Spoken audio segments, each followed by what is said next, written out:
Aloha and welcome to Our Undoing Radio. I am your host, Jeremy Vaeni. And if you're listening to just my voice, that means this is a solo episode. Tom Cheetham and I will be back for further discussion next week. But Tom is shoveling himself, I think, out of his driveway at this point. So he's got a lot of snow and ice shoveling to do. Probably more important than babbling into a microphone. Speaking of which, you may hear ducks babbling outside, and you may hear my cat trying to get my attention. It's fine. Just let nature happen, man. Just let it happen. But I'm not really alone this week in a weird way. I've gotten 3 emails, or 2 emails and 1 blue sky. I don't know what you call them. I ain't calling them skeets. To answer. And so let's get into that. I may be no teacher, but the people asking questions are your teacher. They certainly are asking things for the betterment of all. And hopefully I can be a teacher's aid in that. So if you too would like to be a teacher and you too would like to ask questions for us all to ponder, write to me, Jeremy at ourundoing.com, and I will read them, or find me on Blue Sky, or however it is that one talks to me. I don't know. I'm around, so I'm available. I'm here for you. And oh, good news, I don't think this week's episode is going to be me with hot audio. I think I've figured out the hot audio problem. We'll find out when next I speak to Tom. Okay. So, Steve says, I heard you mention recommending potential topic threads for your continued explorations with Tom and wanted to suggest one in the form of a question. Jeremy's insistence on a pathless path is understandable and very likely correct, but the direct experience of non-duality is not an everyday occurrence, is it? And the human species seems to need to quote-unquote do something anyway. Are there any recommendations y'all can make around setting the conditions to allow non-duality / Kundalini to take place? Certainly most religious paths provide this kind of instruction, but what can the rest of us do? Feel free to tweak this in any way that fits your needs. I'm also happy to come on to discuss it, but I agree that there is something special about the conversational style the two of you have developed that keeps many of us coming back for more. Well, thank you for that. I'm sorry Tom's not around to to fit that bill, but also I thought that this was kind of cute because he wrote this before listening to the next episode where I talk about all of this, and then he wrote back saying, oh, I just listened to it, never mind. But then I wrote and asked, hey, can I read this anyway? Because there is something that I wanted to talk about in a different way, which is where he's talking about setting the conditions to allow non-duality / Kundalini to take place. It just reminded me of, obviously in previous episodes I've said that there is nothing, right? Like there's no preparation and all of that.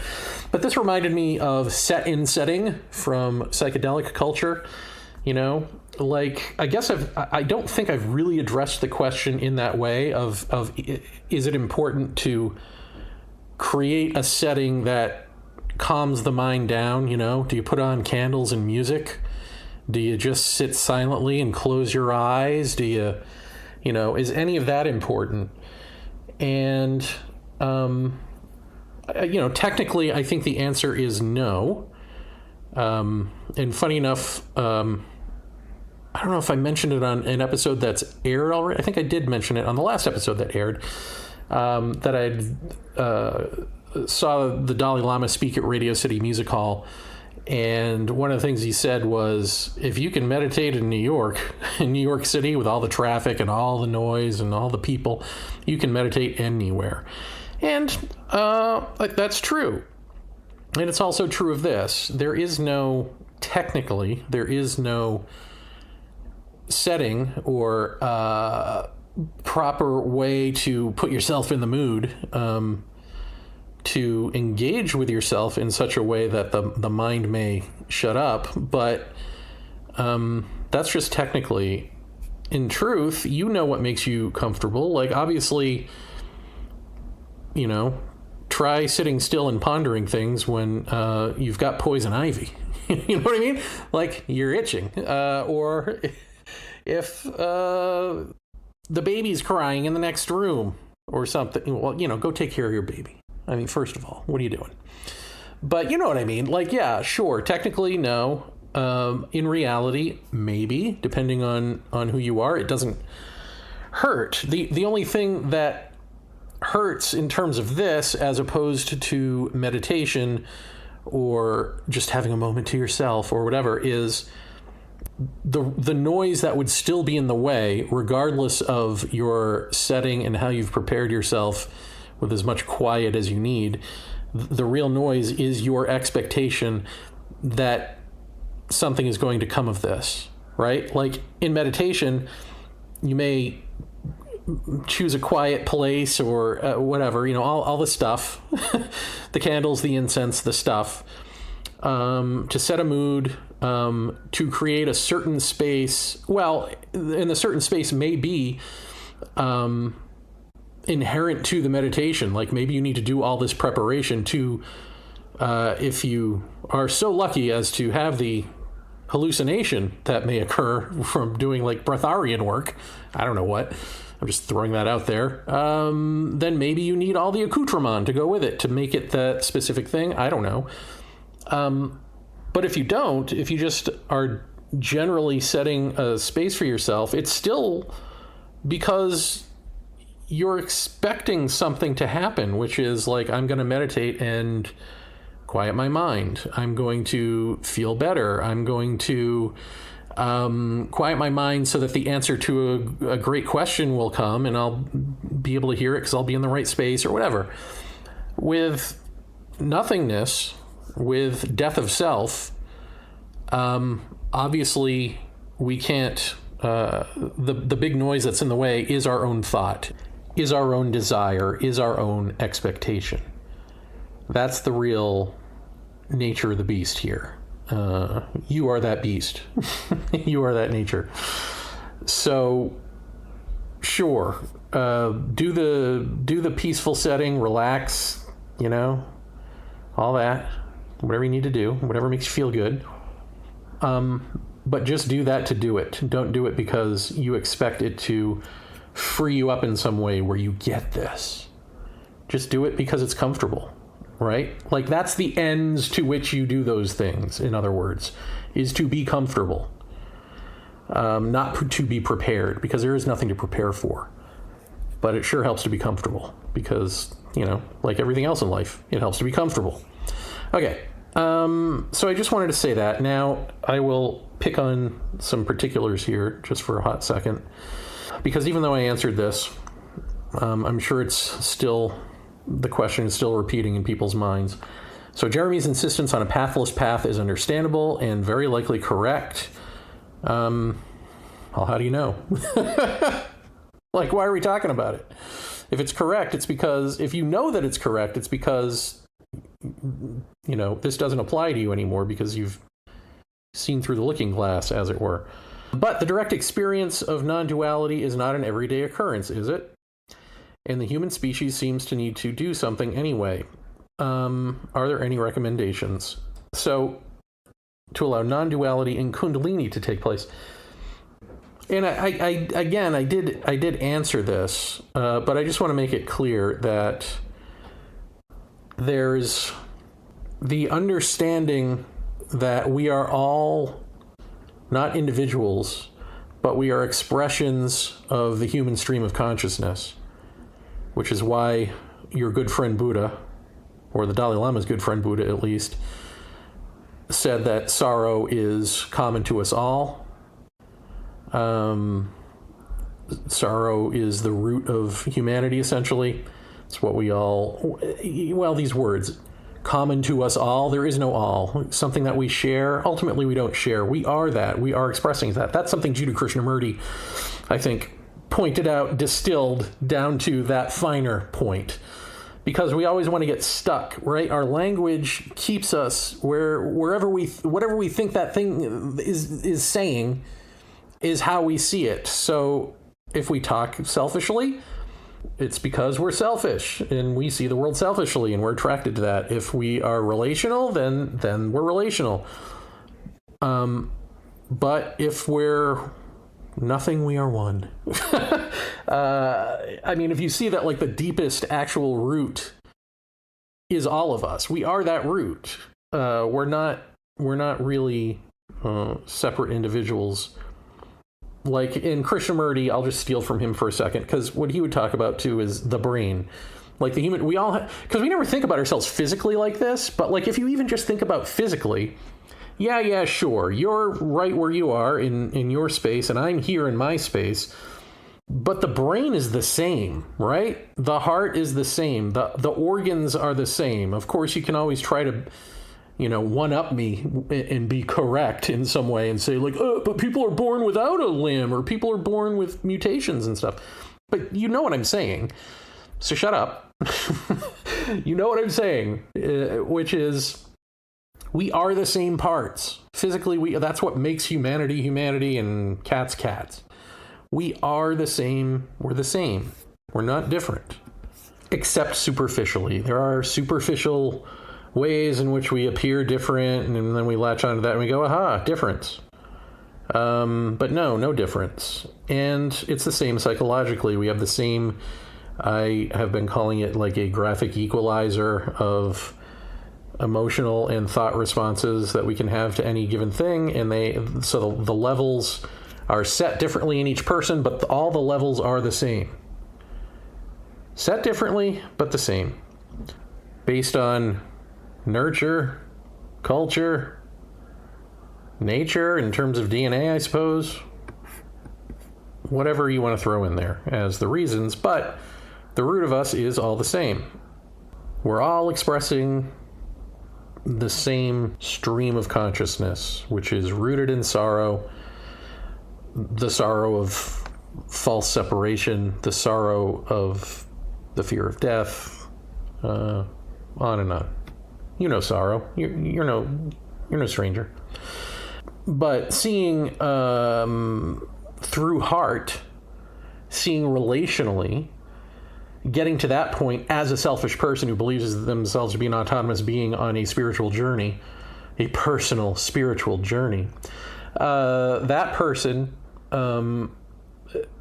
slowing off the false skin of autonomy, that can happen anywhere. I mean, for me, that happened in a subway in New York City. So the setting can be anything. It's just the realization. The Kundalini coming alive, that next sort of death of self, the first was a recontextualization of self, a movement from false autonomy to we're all in this together, and then realizing that person was a healthier person, but a person nonetheless. That realization happened while reading Krishnamurti on a couch alone, and I put the book down and just sat with the ramifications of that for a brief few moments. And when they really kicked in, me died. Me went away. Brain got it. Heart got it. I got it. The body got it. And then the body got rid of me. I don't think I had to be sitting alone reading Krishnamurti. I think just like the first thing that happened in the subway, that could have happened anywhere. And then the third element to this is the slit opening at the base of the spine and the energy pouring in. And then the second time it happens, there's like a brief possession of sorts. And then the third time it happens, I become whatever you want to call that, God self-aware. I become nothingness exploding into everythingness, all of that. And that has nothing to do with me. That I would submit to you with caution and danger, because to talk about these things is to set up a point of religious marker where we're talking about other beings, but I think that was a rule by committee. that quote unquote I was ready for that.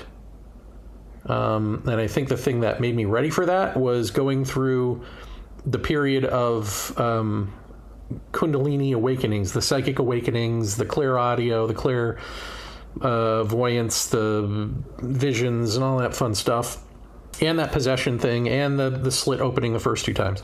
Like all of that, going through all of that and not being attached to any of it.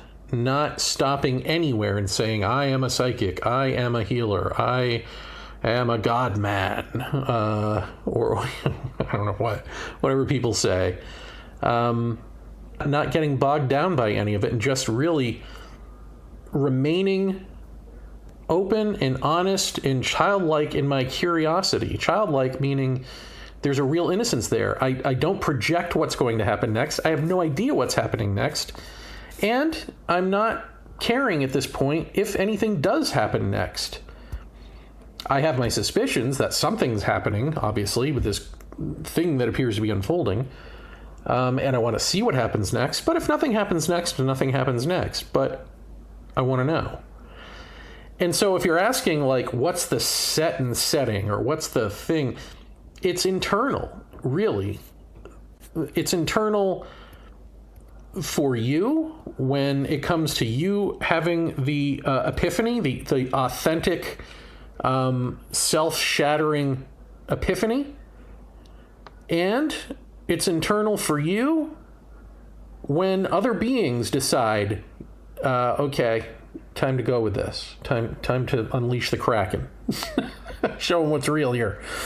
That's the setting. It's internal. And all it is innocence. And I know that may sound stupid coming from a guy who sounds like me, who talks like me, who sounds like the least innocent person maybe, or, whatever. But all of that is the surface. All of that is shallow. You know who you are when you're alone with yourself, right? At least you think you do. But you know what I mean. So I keep saying you know what I mean, and then it's like clear nobody knows what I mean. But please just get this. The unattachment to any of this, it's a paradox. Obviously, you have to be interested in this to take it up in the first place, or else why would you be listening to this?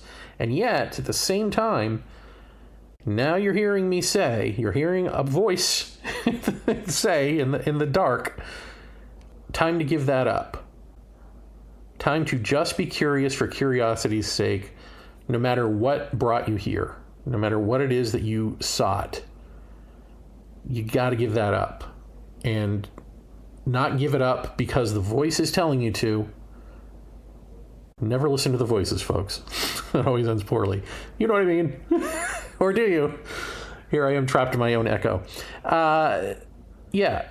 Just see the futility of searching for that which cannot be found by the seeker, because the seeker is actually blocking it out. Seeing the futility of that is what stops the seeker, not you trying to stop the seeker, not you taking an instruction of, I got to stop the seeker. Right? And when that authentically happens, you are the state of innocence that I'm talking about. There's no you trying to become innocent. There's no religious trick to it. There's no celibacy gets you there or whatever. It's just the state of mind that either is you or isn't you. And you have to wrestle with this on your own, which brings us to email number 2, which comes again from Ron, who is our most vocal teacher. And so thank you, Ron. I asked Ron if I could use this. He said yes. And he said, use my name if you like. And I said, okay. Actually, I don't think I responded, but here I am. Okay. He says, Jeremy, I feel like you are the character from Flatland that comes from a higher dimension and is trying to explain to us Flatlanders what you just saw, and, it's really cool, you should go there. And then we're left again scratching our heads. Yeah, so that's kind of irritating, but it's not your fault. You don't want it to land that way. It's me hitting my head on the incomprehensibility of it all, or the hidden nature of my true intentions to stay stuck where I am, and that's irritating, believe me. So when you say, what does it mean to just sit with it? At first blush, that's kind of a mantra. So I'll say a phrase to myself as I'm falling asleep. But then wait, that's doing something. It's not about doing. And you say the mind, the ego that's left behind, is not the awareness that awaken to when you have pierced the veil and you realize that you're a timeless being and all of that, blah, blah, blah. He said blah, blah, blah, not me, by the way. Yeah, well, metaphor is the only thing that seems to work for me. Seems as if comparing something to something else is all I got. Last night I sat out in the cold, in the sunlight, as it was going down and enjoyed it on my closed eyes, and I tried, all caps, to quote-unquote open. I wanted the process of no process to have a space in my daily routine. I'm grasping at straws here. Be. We just be. Try and don't work. I mean, I need to hold on to something, need to shove my foot in some door and hold it open, and as you said, the only other alternative is to walk away. Well, quote-unquote, I really do not want to walk away. I'm pretty interested in figuring it out. I'm pretty interested in, quote-unquote, being the other world that's inside this world, turning the world inside out. I hope I read that right. And he goes on, at least that's my story. I know there's another world. Jeremy's been there, and yeah, I'm jealous. So the phrase, just sitting with it, what I heard this time was a new phrase, a new metaphor, one that maybe I just never got before or missed. It's active listening. So Jeremy, I guess what you're saying, we can open up to something, but you can't really open up to it, because that's doing. And sitting can be conflated with navel gazing. It's not a mantra. It's not meditation. How do you realize the thing that you're swimming in? We are what we are searching for. We go on a big long trip looking for this thing, and what we're looking for is the thing that's looking. Yeah, it's hard to make anything happen. So then I feel like it's got to be grace or chance, or maybe it's because I'm not sitting with it correctly. Haha. Well, I read this from Ron, and I gave him a little homework assignment, and he, of course, never got back to me on it because, well, I guess I didn't say get back to me with it. I just said, hey, here, try this. Try concentrating. This is your mirror. Try concentrating on this part, which is where he says, last night I sat out in the cold in the sunlight as it was going down and enjoyed it on my closed eyes, and I tried to, quote-unquote, open. I want the process of no process to have a space in my daily routine. I'm grasping at straws here. Be, we just be. Trying don't work. I mean, I need to hold on to something, need to shove my foot in some door to hold it open.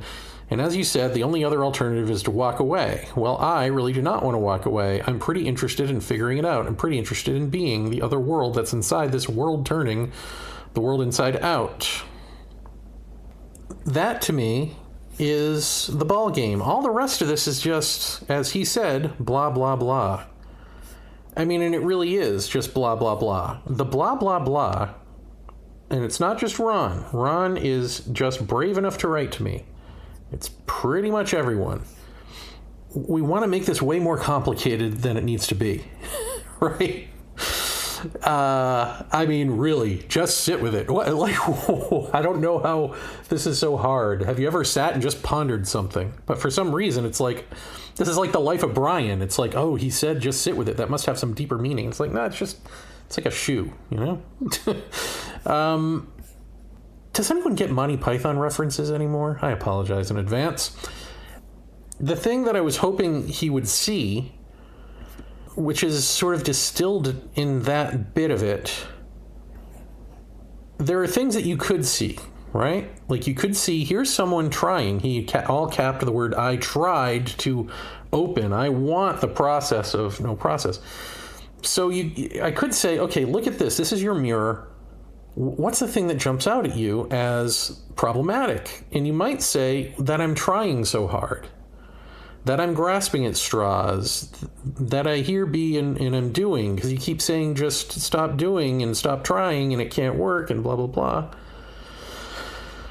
But it's really the words I want. That's the root of this. It's what I was just talking about before with the last email. The root is desire. You desire this. You don't even know what this is. You hear me describing something and you go, I want that. In fact, later you say, I'm jealous.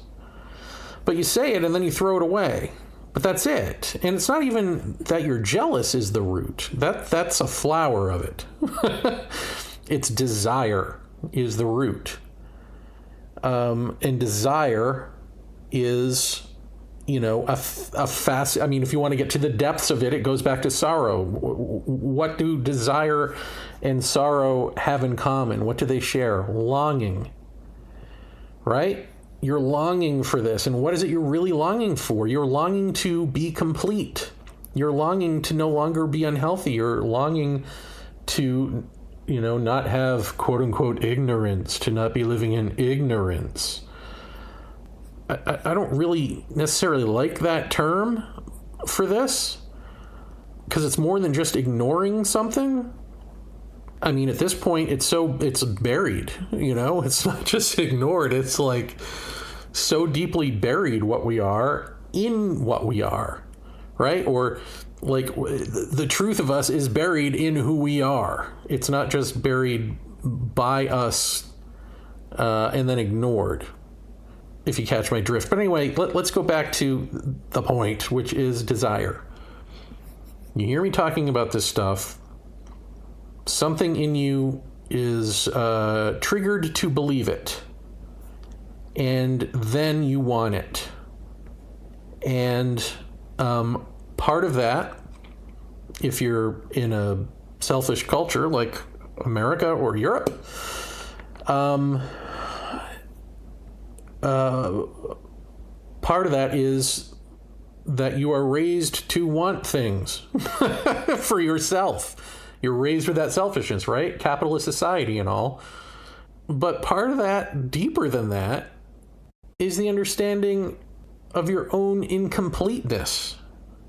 That selfishness, there's something wrong with it. Which is why we're always covering for ourselves. Which, and then the ultimate cover, of course, is to just say, as I've talked about before, is to just say, well, that's human nature. And it's not human nature. It's what we do, but it's not human nature. But to call it that, to name it that, is to give yourself a pass. And I think if you really just sit with, why is it that you so desire this, that you're willing to even write to me all the blah, blah, blah. And again, you can say whatever surface level thing, just keep going under and under, because it could be, well, I've spent years searching, my whole life searching, and I know that there's something real, and I've had the feeling of it, I've had a glimmer of it, but I've never been able to capture it, and it's never really taken, and I've heard all the other people who talk about this type of stuff, and it always feels real for a little while, but then I go on to the next person and the next and the next. I get bored, or it doesn't work, or something. The conflict is the deep longing from the sorrow rubbing up against the seeker, right? The seeker is the shallow part, is the conscious part out in the world. And the sorrow is deeply who you are. And so if you're trying to ignore that, but you're also looking for a remedy for it, right? Because it pops up as like the hole that we all feel inside, that we're all trying to fill. So as a seeker, you're trying to remedy that hole. Like if you're kind of healthy, you're trying to remedy that hole.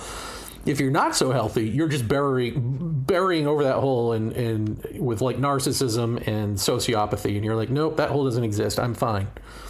Everything's fine. I'm great. And, at that point, everyone else may know you're not great, but you might not. I mean, right? Trump. We all know who I'm talking about here, I think. So just really sit with that. That's all that. Just sit with it just means to not run from the fact. Not run from the fact, and also to keep trying to go deeper with it, as deep as you can go. Again, that gets to positive negation. Why do I behave the way I do? Why do I have these desires and these reactions to that, to those desires? And are they mine? Is it me, or is it everybody? Wait, because if I'm just reflecting what everyone else is doing, everyone's running from something, everyone's wanting to feel better, then there must be something in humanity that's, if you want to say human nature, that's the nature. It's not inevitable that you will always be this, but it's highly likely until such time as you approach it differently, approach it without the seeker who wants to remedy. And it's not wrong to want to remedy something. It's not wrong. I mean, that's the part that's hard to impress upon people, right? It's not judgmental to say that ultimately this is unhealthy. But because the world is unhealthy, because we are unhealthy, that's what we're inevitably going to do until such time as the little light bulb goes off and goes, you know what? This isn't working. And then, you know what else doesn't work? Trying something else. Because usually when something's not working, we try something else. And this is the part of the program where you go, okay, I'm going to see through trying something else, because that doesn't work either. It never does. I keep lying to myself and saying the next thing, the next promise, right? But it never quite seems to do the trick. And so when you honestly have that realization within yourself, not because I just said it out loud, when you honestly sit with yourself, and yes, you can do this, even though I've just spoiled it for you by saying it out loud, it still is quite possible for you to come to it on your own. And you must. It can't be through conversations with people or whatever. It's got to be you sitting alone, sitting with this, or standing if you prefer. Just don't get caught up in words here. The seeing it is the clarity, and that clarity contains the innocence, and that innocence is the openness. And all of these things, it's like everything falls at once because they're all interconnected, right? And then the body may just shut you off. And then you are the wholeness that you sought. And then you have a laugh about it. But from the outside, or whatever, whatever you have about it. The thing you're not going to have about it is the horror movie version that we imagine. Because one of the things that keeps us from ever contemplating this way is the fear that, oh my God, I've just wasted my life. If I admit this to myself, that means that whatever age I am, my entire life has been a lie. My entire life has been a waste of time, yada, yada, yada. But no, we're all doing it. This is the time that we're spending here. And once you are no longer you, none of that is relevant. All the things that you might fear just simply are the things that you use to stay a seeker seeking, to stay in the mode of desire, because that's what you know, and you want to be what you know. You don't actually want to be the unknown, because that's unknown. You want the unknown to come to you. You want control. And this is where people who do psychedelics come in and say, yeah, if you do psychedelics, you lose your sense of control. You become the little voice in the background, and in the foreground is all this stuff and cartoonish realities. And if you go with the if you don't go with the flow, then you're gonna feel fear and it's gonna be uncomfortable for you. But if you go with the flow, man, it trains you to go with the flow. No, it trains you to do more drugs. It trains you to do this cartoonish thing that is good to experience, I suppose, so that you know that things really are bigger and broader. I mean, if that's what you need to know in some way, that things really are bigger and broader than normal reality, man. But then we get caught up in wanting to recreate that, or we get caught up in wanting to explore that. And that's still you controlling, that's still you seeking, that's you trying to master something, even if it's just your own psychology, right? If you get psychological gains from it, then of course you're going to want to go back for more, or maybe you don't want to go back for more. Maybe you're like, okay, that's good enough, I'll stay. But then you think who you are now is good enough, and you're not good enough. I'm just going to say that point blank. It ain't true.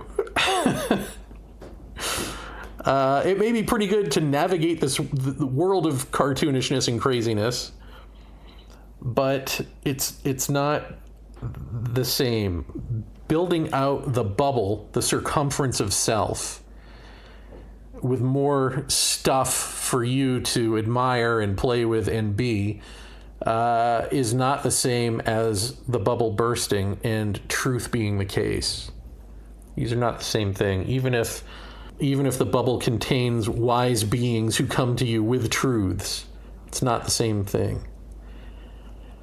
I hope that makes sense, and I wanted to read this whole thing to everyone because I just want you to see that none of it's important. I mean, no offense, Ron. It's just that none of this is important. The only important point is you desire. You've said it. You're talking to yourself. As you're talking to me, you're talking to yourself. Right? I want the process of no process. Bang. End. That ends it. That's why it's not there. There is no the process of no process or whatever. But the want. I want this. And therefore I'm trying. And therefore I'm jealous. And therefore I'm interested in figuring it out. I'm I'm here. I'm here doing a thing. I'm here. So then I hear active listening. And then I just relax. Just sit with this and look into desire. That's it. I guess, do I have time for one more? Why not? Why not throw a monkey wrench in here? Someone goes by No Data on the Blue Sky said, "You raised some fantastic points that I'll need to turn over for a while. Thank you sincerely. Very apt title, considering the subject, but I'm biased. Just a bunch of selves debating which self is the true self, while the universe says none of you are real, but all of you are real." And here No Data is referring to last week's episode titled The Shifting Center of Self. So the only thing I would say, and again, this is me being nitpicky because you're just being loose with your language as you're writing to me a thing online. I know, I get it. Nobody likes the spiritual grammar police. But what else do I have to do? So when you say just a bunch of selves debating which self is true, and I had written back and said, yeah, that about sums it up. But, I'll be nitpicky and say, which self is the true self? While the universe says, quote, none of you are real, but also all of you are real. The universe doesn't say that. Actually, the universe says all of you are real, and really says all of you are real one at a time. So, like, anytime you switch up your identity, this is what I mean by that. Anytime you switch up your identity, it's perceived by you as growth, as evolution, as you followed your gut, you followed your instinct. When you're following your instinct to change into someone else, that's the universe saying, yeah, sure, you need to do that, right? Like, and I'm going to back it up with synchronicities that are going to lead you to believe that's exactly where you need to be. And then you're going to say the universe is speaking to you. But it always seems to follow the same trajectory as, like, child to adult, right? Like, there is a legit trajectory of child to adult growth that happens psychologically as the body shifts dramatically from child to adult.